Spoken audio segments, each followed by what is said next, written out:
Now there are certain issues. अब अच्छा इसको भी थोड़ा सा इश्यूज पढ़ लेते हैं पहले. There are certain issues that should be kept in mind while designing the itemized rating scale. ज्यादातर सर्वे मेथड जितना भी होता है सारा इसी पर ही होता है, तो उसमें भी कुछ इश्यूज आते हैं. There are certain issues that should be keep in mind. First one is number of categories to be used. अब हमने कितनी 5 कैटेगरीज ली थी इसमें, जो अभी मैंने एग्जांपल दिखाया था, तो ये कितनी कैटेगरीज ली जाएं, that is the first issue. अब नॉर्मली क्या है, there is no hard and fast rule as to how many categories should be used in an itemized rating scale. कोई रूल नहीं है इसका. देयर इज नो रूल कि आप 5 use करें या 6 यूज करें. It's up to you.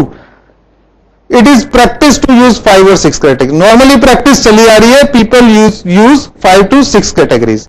But normally experts of research ये कहते हैं कि when you are using 6 categories only when, जब आपको एटीट्यूड में बहुत प्रिसाइज मेजरमेंट की जरूरत होती है. जब आपको एटीट्यूड्स में when you require a precise measurement in the attitudes, then only require 6 categories. लेकिन ज्यादातर एक्सपर्ट्स ये कहते हैं when you are using 6 categories you are creating a problem for the respondent to answer the choices. तो इसलिए हम normally जो है इसमें 5 कैटेगरीज यूज कर रहे हैं. 5 और 7 उस पर भी आऊंगा क्यों 5 और 7. अगला मेरा वही पॉइंट है कि वाई वी आर यूजिंग 5 और 7. ऑड और इवन नंबर ऑफ कैटेगरीज क्या बनाई जाए. It is debatable issue among the researchers whether to use odd or even number of categories in survey research. कोई कहता है 4 यूज करो, कोई कहता है 5 यूज करो, कोई कहता है 7, कोई 6. It's still a debatable issue. लेकिन जो मैंने जो पढ़ा है, जो मेरी नॉलेज है, जो मैंने इधर उधर से सीखा है, वो मुझे क्या कहता है, by using even number of categories the scale would not have a neutral category. उसमें क्या होगा, आपके पास 2 ऑप्शन होगी, या तो मैं पॉजिटिव साइड जाऊं या नेगेटिव साइड जाऊं. लेकिन मैं तो नहीं जाना चाहता, मैं तो न्यूट्रल रहना चाहता हूं, क्योंकि वो भी तो रेस्पोंडेंट का व्यू है. I want to be neutral. So either you have to go positive और नेगेटिव. अगर आप इवन नंबर ऑफ कैटेगरी होगी और ऑड नंबर ऑफ कैटेगरीज होगी, then you have a freedom to choose neutral. लेकिन उसमें अब लिकर्ट स्केल है, लिकर्ट स्केल हमेशा 5 और 7 पे यूज होता है, लेकिन उसमें भी लिमिटेशन है. लिमिटेशन क्या है, when respondents don't know anything about the item or the question, what they do, they take neutral. That is the limitation. Respondents को जब समझ नहीं आता ना क्वेश्चन, कि क्वेश्चन वाक्य में है क्या या क्या है, तो they used to take neutral. So that is also the limitation. Now next is, इसमें itemized rating scale में है next concept, that is balance scale. Balanced scale means the scale is said to be balanced when you have equal number of favorable and unfavorable items in your scale. जब equal number of favorable और unfavorable items होंगी. If you look at over here in this question, how important is price to you in buying a car? यहाँ correct कर दिया मैंने, I have forgotten there. So how important is price to you in buying a car? Very important, relatively important, neither important nor unimportant, relatively unimportant, very important. So the price of price का क्या impact है, यहां पे ये 2 choices से हमें जो है क्या दिख रहा है, फेवरेबल, और इन 2 चॉइसेस से हमें क्या दिख रहा है, unfavourable. So this scale contain equal number of favourable and unfavourable items in a scale. This kind of scale is called balance scale. This is balance scale. Normally लोग बैलेंस स्केल यूज करते हैं measurement के लिए, लेकिन unbalance scale की भी जरूरत होती है. If you have a scale like this, how important is price to you in buying a car? More important than any other factor? Extremely important, important, somewhat important, then unimportant. So this kind of scale is skewed more towards the effect of pricing on the car. कई बार हमें question इस तरीके से design करने पड़ते हैं, we have to skew either to the left or right. as per our requirement of the data. So ये नहीं देखना कि मैंने अनबैलेंस बनाया है तो that is wrong. No, that is not wrong. It's skewed more towards the pricing effect. So that's why such kind of question will require in your research as per your requirement. Then nature and degree of verbal description. Each category must have a verbal, numerical और pictorial description. सब category में इस type की descriptions होनी चाहिए and the verbal description must be very clear. Confusing descriptions नहीं होनी चाहिए कि so that respondents will not be able to understand such kind of things. Then forced versus non-forced scales. This is also important. Forced scale का क्या मतलब है? Forced scale की बात अगर हम कर रहे हैं, what does it mean? That means you are forcing the respondent as per your desired result. Example दे सकते हैं? अभी हमने पीछे पढ़ा है फोर्स्ड स्केल का, अभी हमने यही पढ़ा है सब कुछ. अरे वो 4 चीजें पेरेंट्स ने ऑफर करी थी, तब उस टाइम चाइल्ड के पास 4 ऑप्शन थी. Comparative scale is an example. At that time the children was having 4 options कि चॉकलेट, बर्गर, पिज्जा और इसमें से आइसक्रीम में से क्या चुनना है. At that time he was having 4 options. लेकिन जब उसे कंपैरेटिव स्केल पे डाला गया तो उसके पास दिखने में तो 6 डिफरेंट ऑप्शन थी, लेकिन उसके पास क्या था? He was forced to choose one among two. He was forced to choose one among two. That is an example of forced scale. और कुछ अभी मैंने कराया था, दिखाओ. कोल्ड ड्रिंक वाला ranking, you are forced to mark. कोई चीज इसमें है ही नहीं मेरी प्रेफरेंस की, but I have to mark. या फिर किसी चीज को मैं पसंद नहीं करता, still I have to give the rank. So these are forced scales. इनको हम फोर्स्ड स्केल्स कहते हैं. So this is the physical form of questions that you can ask in these forms. Very bad to very good. Very bad to very good this way. In this way, this is the physical form. So itemized rating scale जब आप construct करेंगे, so you have to keep in mind all these points, and this can be your physical form. Now let's understand Likert scale. The respondents are given a certain number of items or statements on which they are asked to express their degree of agreement or disagreement. This is also called a summated scale. Summated scale क्यों कहते हैं? क्योंकि इसमें हम पूरा total निकालते हैं सबका. An assumption of the Likert scale is that each of the items or statement measure some aspect of a single common factor. Otherwise, the scores on the items cannot legitimately be summed up. फिर हम उसे total नहीं कर पाएंगे. In a typical research study, there are generally 25 to 30 items on a Likert scale. ज्यादातर 25 to 30 items आपको मिलेगी. अब Likert scale मुझे कंस्ट्रक्ट करना है. कैसे कंस्ट्रक्ट करूंगा मैं? What I will do? Research करनी है मुझे. मैं तो इंटरवल स्केल पे करना चाहता हूं, या किसी भी सपोज करो Likert स्केल पे करना चाहता हूं, Likert स्केल को यूज करना चाहता हूं.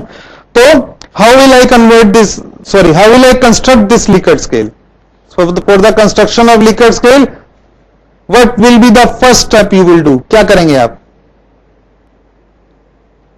Suppose that क्या करेंगे? लिटरेचर रिव्यू करेंगे, फोकस ग्रुप करेंगे, और अनस्ट्रक्चर्ड इंटरव्यूज करेंगे, इनफॉर्मल जाके लोगों से बात करेंगे, एक्सपर्ट से बात करेंगे, ताकि हर जगह से एक एक आइटम आपको मिलती जाए. आप एक एक आइटम लिखते जाओ अपने पास. These are the number of items. जिससे मिले कुछ नई आइटम मिलेगी. Definitely you will earn something from the experience of the others. जिस किसी से भी आप जाके मिलेंगे, the person you will going to meet, you will get something. एक statement, 2 statement, 3 statement. So write all these statements. सारे स्टेटमेंट्स को लिख लो कि these are the number of items. 80, 100 statement, 120 जितनी भी हो गई, whatever number of items you have got, just write all these statements. So suppose करो मुझे मेजर करना है किसी कंपनी की इमेज के बारे में. If I want to measure the, तो मैंने क्या करा? कंपनी के एम्प्लॉइज से बात करी, कुछ लिटरेचर रिव्यू करा. So on the basis of that I have constructed this scale. The company makes quality product. It is a leader in technology. It does not care about general public. The company leads in R&D to improve product. The company I have included some favourable items and some unfavorable items. अब जो scale आएगा आपके पास उसमें कुछ favourable होंगी और कुछ unfavourable होंगी। अब ये तो है नहीं कि मैं सारी फेवरेबल लिख लूंगा या हम सारी अनफेवरेबल लिख लेंगे। आइटम्स आ गई ना आपके पास, तो कुछ फेवरेबल है और कुछ अनफेवरेबल है एज पर योर रिक्वायरमेंट। सबसे पहले क्या करेंगे, will write over here strongly disagree, जो भी आप बनाना चाहते हैं, डिसएग्री, नाइदर एग्री, 5 या 7 जिस पे बनाना चाहते हैं। डोंट असाइन द नंबर्स जब तक आपका स्केल फाइनल नहीं होगा। जब तक आपका स्केल फाइनल नहीं होगा, before administering the scale don't assign the numbers, just only right. Now this is the scale being formed to measure the image of a company. If you see over here, the statement number 1, 2, 4, 6 and 9, these statements are favorable statements. 1, 2, 4, 6 and 9 are favorable statements and others are unfavorable statements.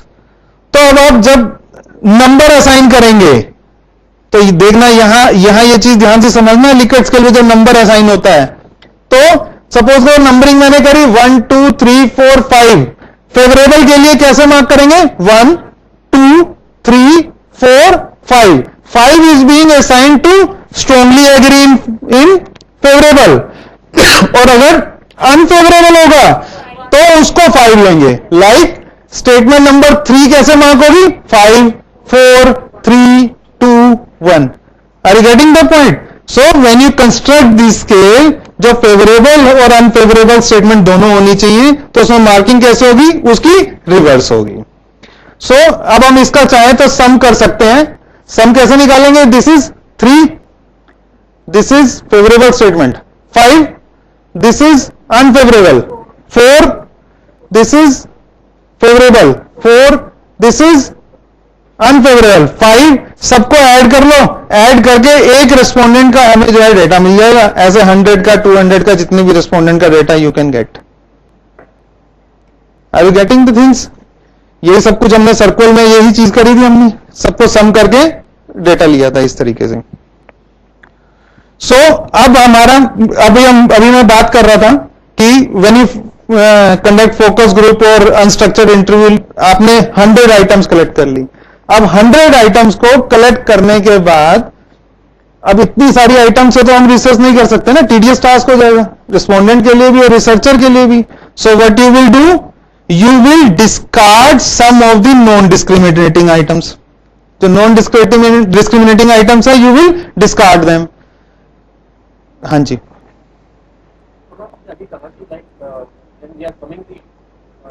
हाँ हाँ हाँ,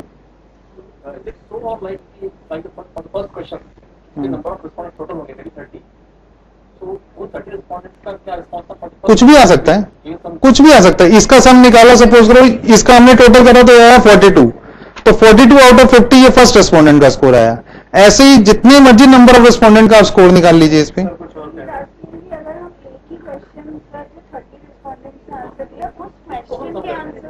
हाँ वो भी कर सकते हैं, date we can do. हाँ हाँ, for the first question even you can do that, even you can do that, you can also do that, that you can do. So अभी हम बात कर रहे थे 80 to 100 items we have obtained, focus group से, interview से, इधर उधर से आ गई, तो क्या करेंगे, नॉन डिस्क्रिमिनेटिंग आइटम्स को हम डिस्कार्ड कर देंगे। कुछ लाइक आइटम्स भी होंगी, भाई मेरा कुछ व्यू है मैंने दिया, इन्होंने कुछ व्यू दिया, इन्होंने कुछ व्यू दिया, सबने व्यू दिया, लेकिन वो वर्ड्स को थोड़ा सा घुमा कर दिया, तो वो some like items were there, तो उन लाइक आइटम्स को क्लब कर देंगे। और कुछ ऐसी चीजें होंगी जिनका कोई रिलेशन ही नहीं है आपके उससे, उस टाइम तो आपने नोट डाउन कर लिया, लेकिन अगर रियलिटी में देखा जाए तो they are not related to your objective, उनको डिस्कार्ड कर देंगे। जब सब ये प्रोसेस कर देंगे, फिर भी अगर आप देखते हैं still you are having some more items, कुछ को कम करना है, तो क्या टेक्निक यूज करेंगे हम, factor analysis. We will use factor analysis technique so that उसको हम और शॉर्ट कर सकें। या हाँ श्योर, या हाँ हाँ, we can check live score also, that's good. Yeah, that's good.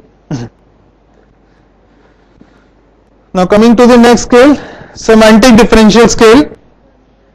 This scale is widely used to compare the images of competing brands, companies or services.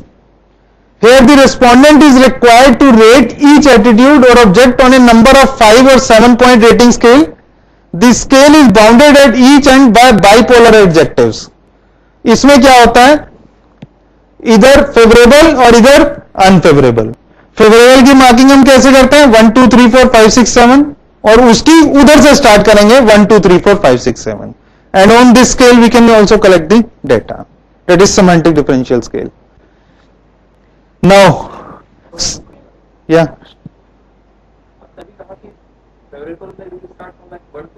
या और उसमें उधर से 1 to 7 राइट टू लेफ्ट आएंगे उसमें.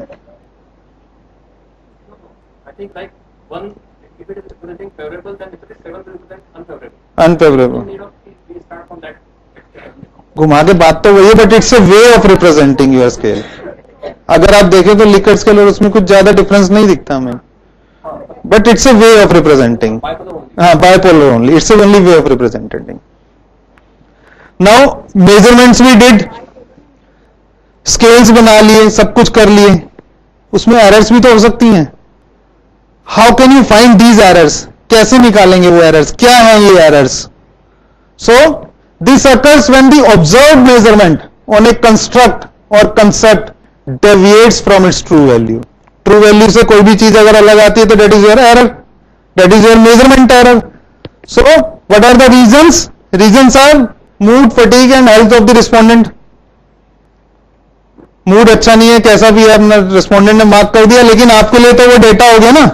You are doing research on that. आपका mood तो ठीक है क्योंकि आपको तो रिसर्च करनी है ना, लेकिन उसको थोड़ी रिसर्च करनी है, उसने तो अपनी मर्जी से मार्क कर दिया. Then variation in the environment in which measurements are taken, that can also be reason. A respondent may not understand the question being asked and the interviewer may have to rephrase the same. While rephrasing the question, the interviewer's bias may get into the responses. अब अगर जब आप खुद questionnaire fill करवाते हैं ना कई बार, तो क्या होता है, आपकी बायसनेस आ जाती है. आप अपने, जब आप क्वेश्चन समझा रहे हैं, क्वेश्चन समझाते समझाते आप अपने ऑब्जेक्टिव को ज्यादा क्लियर करने लग जाते हैं उसको. तो जब आप किसी को अपना ऑब्जेक्टिव ज्यादा क्लियर करने लगेंगे तो उसका रिस्पॉन्स भी डेफिनेटली बायस हो जाएगा. Then some of the questions in the questionnaire may be ambiguous error, may be committed at the time of coding, entering of data from questionnaire to the spreadsheet. कुछ errors ऐसी भी हो सकती हैं. Now what exactly this measurement error कैसे होती हैं? The observed measurement in any research need not be equal to the true measurement. The observed measurement can be written as O equal to T plus S plus R. This O is observed measurement, T is true value, S is systematic error, R is random error. अब error हमेशा दो तरीके की होंगी, कौन सी होंगी, systematic error और random error. क्या होती है सिस्टमैटिक एरर और रैंडम एरर? एक रियल एग्जांपल मैं देख रहा था, थोड़ा सा मुझे लगा कि शायद ये रिलेट होता है सिस्टमैटिक और रैंडम एरर से. We have a bakery shop around my house. तो उस normally we use to buy cheese, paneer वगैरह उससे लेते हैं. तो पनीर जब भी लिया तब हमेशा देखा, व्हाट आई हैव ऑब्जर्व्ड, कि 1 kg पनीर में 5 ग्राम का डिफरेंस आ रहा है, 5 ग्राम का डिफरेंस आ रहा है. अब पड़ोसी से बात हुई, neighbour also said the same thing. यार मुझे भी लगता है कि मैं उससे जब भी कोई ऐसा चीज ले, पनीर वगैरह कुछ भी लेके आता हूं तो मुझे लगता है 5 ग्राम कम है. तो उसका मेजरमेंट स्केल देखा गया, कोई एप्सन कंपनी का था. तो सरप्राइजिंगली मेरे नेबर को किसी के पास कोई एप्सन कंपनी का स्केल मिल गया. तो गया, उसने पनीर उससे लिया और वहां जाके मेजर करा तो परेशान, same 1 kg. So this is the systematic error. जो कंटिन्यूअस रहती है वो ऑलरेडी है उसमें एप्सन में, यानी कि किसी स्केल में ऑलरेडी जो कंटिन्यूअस एरर है लेकिन जो हमें दिख नहीं रही, that is called systematic error. और जो हमने दूसरे स्केल पे करा, दैट इज रैंडम एरर. कि we don't know systematic error है और स्टिल तब भी जो है एरर उसने नहीं पकड़ी, that is called random error. Now I have taken this concept why I explain the circular model also. Reliability of scale, most important part. Scale तो बना दिया आपने, डेवलप कर दिया, रिलायबल है या नहीं है, कितना रिलायबल है, that you have to test also. So reliability is concerned with consistency, accuracy and predictability of the scale. How we can, there are methods, certain methods to measure the reliability of the scale. First method, test retest reliability. Test retest reliability क्या होती है? आपने scale लिया, measurement करी, फिर scale लिया, measurement करी, lot of time you did this, और उसके बाद you have calculated the coefficient of correlation in all the results. जब सब में coefficient of correlation निकाला गया, अगर वो coefficient of correlation आपका higher आता है, more than 0.5 आता है, तो you can say that it is reliable. This is called test retest. This is one of the method. Scale को बार बार जो है डाटा लिया और उसमें उन वैल्यूज में coefficient of correlation निकाला. This is called test retest. Another method is split half reliability. Split of reliability कैसे होती है? आपने अपने स्केल के डेटा को रेंडमली दो पार्ट में डिवाइड कर दिया. दो पार्ट में डिवाइड करने के बाद क्या करेंगे? Find the coefficient of correlation. If the coefficient of correlation is higher, so that means this is a reliable scale. Third one is the Cronbach alpha. I have already told you in the circular model, when you apply the things in the SPSS, if you find the value of Cronbach alpha more then 0.7, if its value is more than 0.7, then your scale is reliable. Your scale is reliable. Then validity. Reliability and validity, these are the most important part of your scale. ये अगर गलत हो गया तो research गलत हो जाएगी पूरी. So it refers to the extent to which the measurement process is free from both systematic and random errors. It is more serious than that of the reliability. Reliability से ज्यादा सीरियस चीज है validity. कैसे? How you can measure this? Content validity. Content validity क्या होती है? Suppose somebody was given to find the satisfaction level of customers towards Jet Airways. अब उसने आइटम्स बना ली और उसके बाद जो है उसने एनालाइज करके बड़े मजे से अपना आया, ये नॉमिनल डाटा ये लगेगा, ये ऑर्डिनल डाटा ये लगेगा, ये स्केल पे लिया ये लगेगा, और अपना एनालाइज करके स्टैटिस्टिकली करेक्ट होकर दे दिया. अब जब वो डाटा रिसर्च एक्सपर्ट्स के पास गया तो उन्होंने उसको ऐसे क्रॉस कर दिया. क्यों? क्योंकि content problem in the scale was there. Some of the items were missing that has more impact on the objective of the study. Suppose करो क्वालिटी ऑफ फूड का एक बहुत अच्छा इंपैक्ट है अगर एयर इंडस्ट्री में, अगर उसको इंक्लूड नहीं करा गया तो that is called your content problem in that, content validity. Then we have concurrent validity. Concurrent validity is there जब कोई नया स्केल इंट्रोड्यूस करा जाता है और कोई पुराना स्केल ऑलरेडी वैलिड है, हमें पता है कि this is the only valid scale, this scale is already valid. So what we do? We find the coefficient of correlation between the new scale being introduced and the old scale that is already valid. If the coefficient of correlation is higher, so that is called concurrent validity of the scale. Then predictive validity. Predictive validity is also a very good concept. You might have heard of CAT examination. CAT का जब exam होता है उसमें score आता है. All the IIMs are taking score of that. That predict the valid. That predict कि जो that is basically for attitude measurement. So it is being predicted that students are having that much of attitude. So, IIMs are predicting it from the score of CAT examination. They are not measuring that. IIMs अपना measure नहीं कर रहे, वो CAT के exam से measure कर रहे हैं. तो from the score of that, this is called your predictive validity. Content validity होता है कि जब आपने कोई स्केल बनाया लेकिन उस स्केल में आप पर्टिकुलर कुछ चीजें इन्वॉल्व करना भूल गए that are of high importance. That is all about my presentation. Thank you very much.